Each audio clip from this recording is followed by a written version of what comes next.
Welcome to another Founder Wisdom Pod. We have Mindy Paul with us today. He's a manifestation expert for business owners. He's the founder of Mind, Money, and Business. He's also a podcast host, live from London. Fought at lightweight in Muay Thai fights for 12 years. Owns multiple cars, so seems to have the right mindset to go get what he wants in life, and that's what he teaches to his business owners. He founded a bunch of other business, also by the way, including Screen Wizard, Dream Machine, and so forth. He's been an entrepreneur and an investor for the past 15 years. So quite the accomplished guy right there. This podcast is brought to you by podprayer.com. If you want to start or scale or monetize a podcast, you can go to podprayer.com. It's also brought to you by my friends at Qualia. If you want to increase your focus, memory, and drive, that's a supplement that I take. Took 2 pills 15 minutes ago. They should kick in during this interview, and you'll see I'll be more focused and more driven. So, Mindy, glad to have you on the pod. Tell me a bit more about yourself, what you're up to nowadays. Charles, thanks for having me, man. Pleasure. Yeah. So what I'm up to, helping people crush their business goals. Yeah, we're really like in our business right now, we're just on the verge of like expanding, lots of highs happening, really expanding the team. That's where we're at right now. Yeah, really exploring other avenues as well. So yeah, real cool.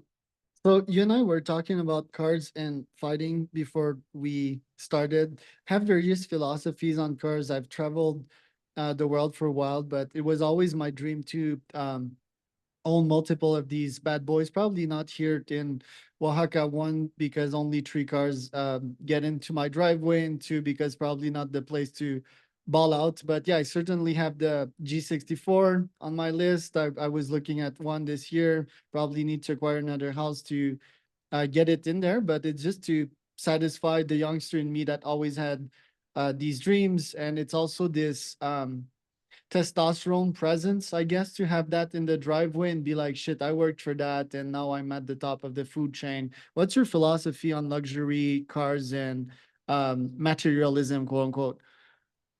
Listen, whatever makes you happy, different things make different people happy. Like we're talking about clothes, some people like to wear plain t-shirts like we discussed.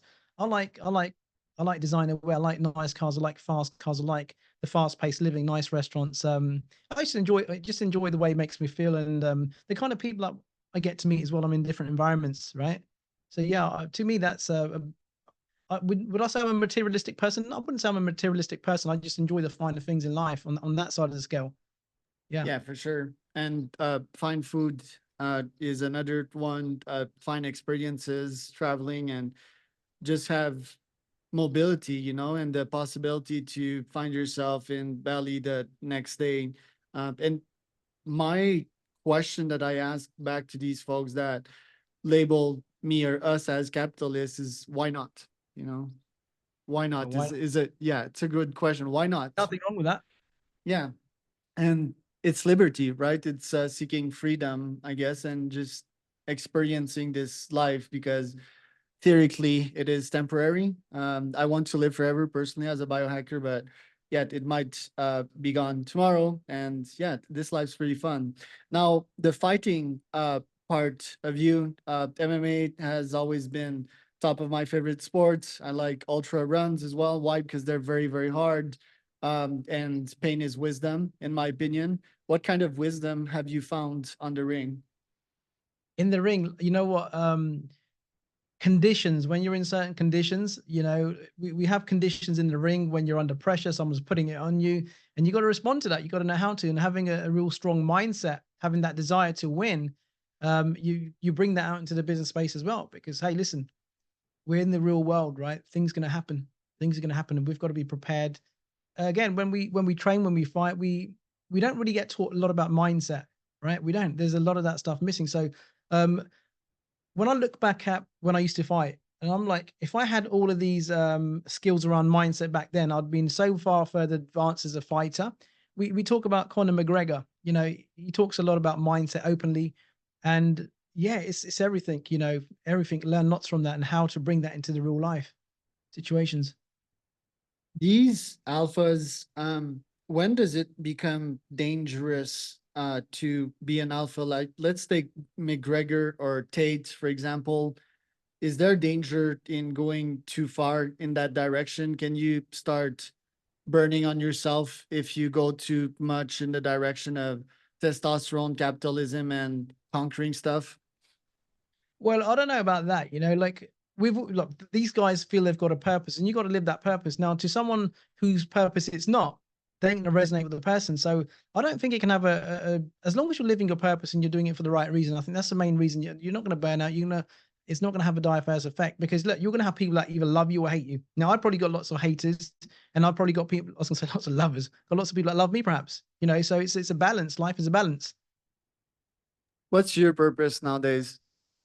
Listen, my purpose is to, live it all out, which is, I believe my purpose is to help people, really help people to live their life and shatter all of those kind of limiting ideas they've got suppressing them. For many years, I was being suppressed by ideas that I had about myself, ideas that I had about money. And once I started to broke them, that's when was really able to live more. Now, one thing I discovered is that what really makes me happy is giving to charitable causes, really like making a difference. Yes, I drive nice cars. Yes, I have nice clothes, but for me, it's the giving side of things that really is my purpose, to help, be help lots of people, whether it's helping them in their business, helping a charity, an organization. That's my purpose, to give. And to whom are you giving nowadays? And how does that relate to the younger Mindy? Well, you know what? I suppose I've always been kind of a giver, but when you don't have as much, you can't give as much. So I do lots of stuff. Like for example, I'm working with a close friend of mine. She's out doing some charity work in India, and we're putting like water infrastructure in villages, educating children, putting them through school for the whole year. There's stuff that I do in the UK. There's food banks I serve and help. There's people with help with medical stuff. Lots of different things. There's not one particular type of giving. I just look, I just want to give as much as I can. So when I find the opportunity that really resonates with me, I see someone that needs help. I try to open my heart and encourage my clients to do the same too. Really important. Your clients, what do they struggle with? They struggle with money a lot of the time, really scaling their businesses. A lot of people, yeah, a lot of people are stuck with their own mental things they've got going on, their own issues about themselves, their own beliefs, and we can't outperform who we believe we are. So at every stage, whether you're worth, let's say, 100 million, you've been stuck at 100 million for some time, you're stuck there because you don't know how to break past and get to like 200 million. So at every level, there's that boundary, and we've got to break and rediscover, build ourselves, like what I'm doing now. I'm doing the same thing on myself. What did you learn from Bob Proctor? And yeah, how have your mindset changed since his death?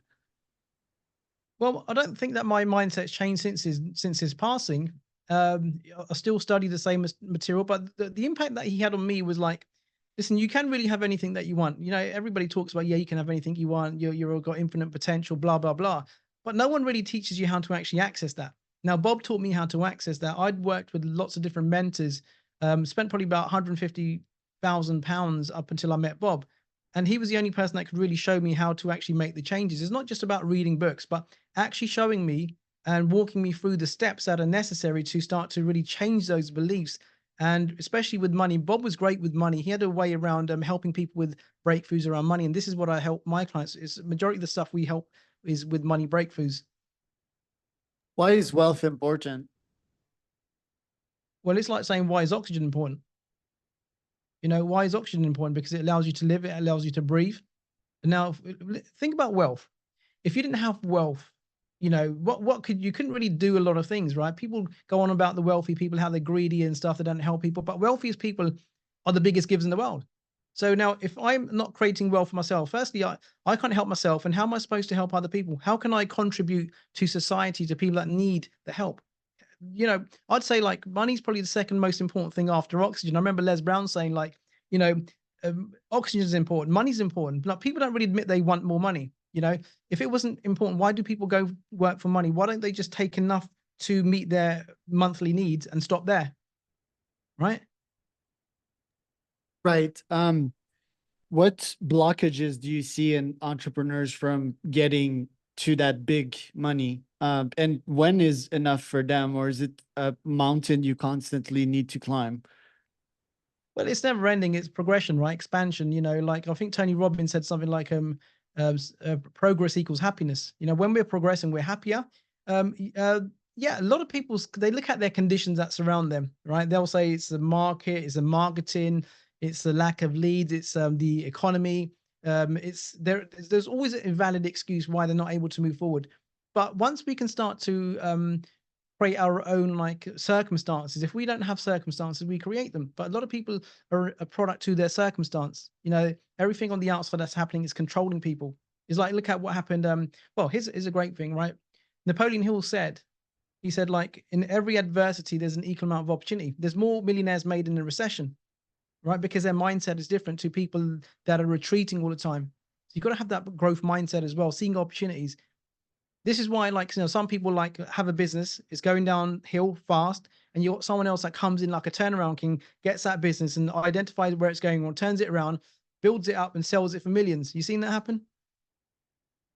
Yeah, rarely, but yeah, because what I find in humans is that they sort of lack the endurance and the grit needed to stay in business. There's a great Y Combinator saying, and just staying alive is most part of the game, especially when you're in a down market. You just keep on grinding, keep on tackling the problem from a different angle, trying to fix problem in a smarter way, and eventually you can make it. By definition, I think starting and maintaining a business is really hard. It's like a jungle out there. I'm personally using visualization nowadays. I've had pretty much vision boards forever, but I'm using ChatGPT a lot to just picture what I want for myself. I find that's a nice driver. It's a nice serotonin creator. What I've seen though in the wealth creation and wealth manifestation niche is a bit too much woo woo, quote unquote, and Oh, people just trying to be like, hey, Charles, raise your price 5x, and then you'll be wealthy. But that's not the name of the game. In a recession, I've seen that the sell cycle of my clients has been stretched by at least 25%. I do believe in constantly increasing my price and so forth. But what technicality do you bring to the wealth creation game vs these other coaches that are all about like spiritual and esoteric stuff? yeah, you said something there, woo woo, and there's a lot of woo woo in this manifestation space. Anytime you talk about manifestation, people have the idea of just creating vision boards, you know, crystal stones, closing your eyes, visualizing, but it's way beyond that. There's so many different steps. You know, before that stuff works, there's so many things that you've got to work on at a deeper level before you can manifest things, right? Like people talk about increasing your prices. Now, you can increase your prices, but unless you increase your belief, your unconscious beliefs about you and money, you know, you're not going to attract the customers, the clients. Now you've got to, you know, you've got to shift that before you can. This is one thing I help people do. Firstly, we work on the inside, then the outside changes. That's how it changes. On your side, tell me about your journey and how you manifested your dream cars, your dream life, your dream experiences.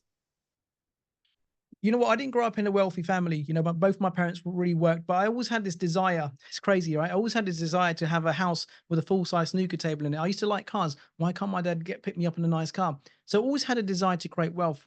I was born like in 1977. So growing up, I don't know how old you are, Charles, but growing up, there was no internet like we have the YouTube and stuff now. There's no knowledge. So I would get newspapers and I'd read rags to riches stories where someone was like broke and they turned around and become a millionaire. Now, these days, a million is not a lot of money, right? And so I just started to study wealthy people. And a good friend of mine, he was successful. He gave me the movie, like, well, not the movie, he gave me Think and Grow Rich. And he showed me the movie The Secret. And I found Bob Proctor on there. I think the rest of the movie was a bit, you know, woo woo because they told you visualize and you can attract it. I came across Bob and I was hooked on him. And I didn't know if I could work with him. And I ended up, unfortunate circumstances, that my health went downhill. Long story short, I ended up in at one of Bob Proctor's events, met him, spoke to him, and 2 weeks later, he jumped on a call with me and he invited me over to Toronto to his house. Hell of a story. And yeah, I think the Secret movie was amazing when when it was out. It was such novel stuff. You know what? Well, from my perspective, I think it has gone old, but yeah, it was game changing and certainly inspiring. And that's also how I got started in life. Yeah. My mom put a Napoleon Hill books in my hands about 15, 20 years ago, and that really started changing my life. I started feeding myself with good influences and self-help and Tony Robbins and all of that. Now, I want to ask your podcast.